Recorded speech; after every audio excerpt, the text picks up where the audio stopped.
بسم اللہ یا نہیں پڑھتے یا اتنی آہستگی سے پڑھتے ہیں کہ کوئی سننے نہ پائے. سوال یہ ہے کہ بسم اللہ میں کون سا راز ہے جو چھپانا چاہتے ہو؟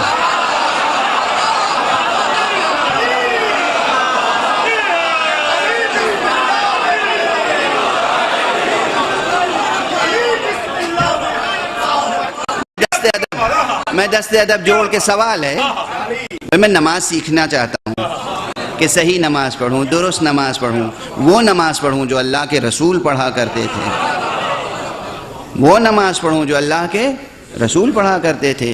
بسم اللہ الرحمن الرحیم دوسرے سوروں کا جز آپ مانیں یا نہ مانیں، اجماع امت یہ ہے کہ الحمد کے سورے کا جز ہے بسم اللہ، اور یہ پورا سورہ ہمیں پڑھنے کا حکم دیا گیا ہے زور سے.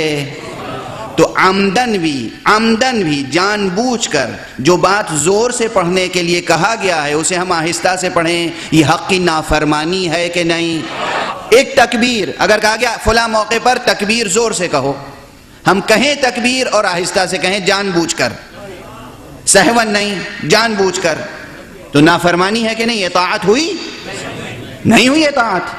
اب اگر بسم اللہ ہمیں زور سے کہنا ہے اور نہ کہیں تو بندگی ہو رہی ہے یا نافرمانی؟ یہ ساری دنیا کی مسجدوں میں باجماعت نافرمانی کیوں ہو رہی ہے؟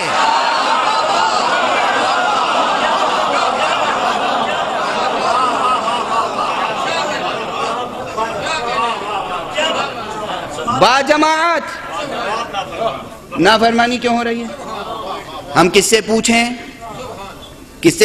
کہ بسم اللہ الرحمن الرحیم زور سے پڑھنا چاہیے یا زور سے نہیں پڑھنا چاہیے؟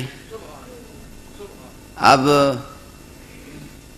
ہمیں ایک ایسا عالم چاہیے کہ جس پر کہیں سے کوئی داغ شیعیت کا نہ لگا ہو، جس کے دامن پہ الزام بھی نہ ہو کہ یہ شیعہ ہے یا شیعیت کی طرف جھکاؤ رکھتا ہے.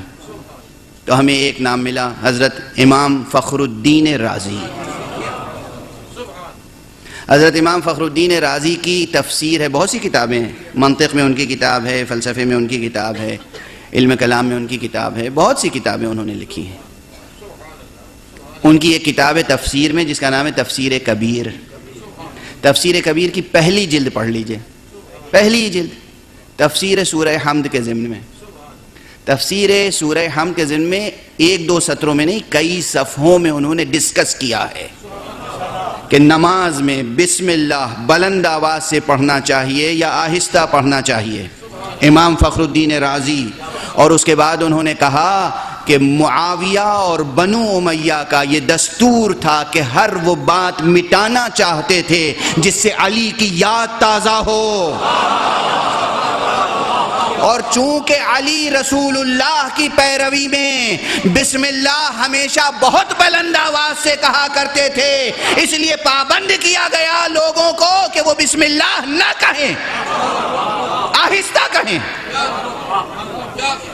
اگر ایک آیت بھی خلاف مرضی حق جان بوجھ کر اس نے کہا ہے زور سے کہو، آپ کہہ رہے ہیں ہم آہستہ سے کہیں گے، یہاں نیت کھل گئی کہ آپ باغی ہیں.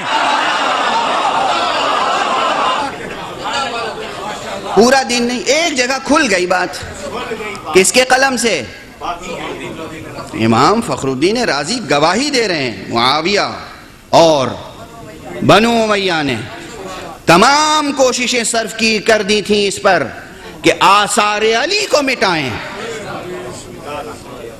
آثار امیر المؤمنین کو مٹائیں، اور اس لیے نماز میں بسم اللہ آہستہ سے کہنا شروع کر دیا.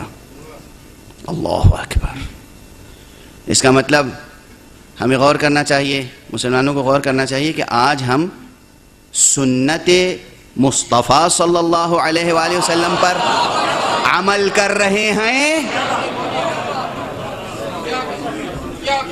یا کسی اور کی سنت پہ عمل کر رہے ہیں. گواہی کس کی؟ کسی شیعہ رائٹر کی نہیں، کسی شیعہ مورخ کی نہیں، کسی شیعہ مفسر کی نہیں، کسی شیعہ فقیہ کی نہیں. گواہی علت کے ساتھ، وجہ، سبب، سب صاف صاف آشکارا لکھا ہوا ہے. کہ یہ ثابت ہے کہ علی ابن ابی طالب بلند آواز سے کہا کرتے تھے. خود کہنے ثابت ہے کہ علی ابن ابی طالب بلند آواز سے بسم اللہ کہا کرتے تھے.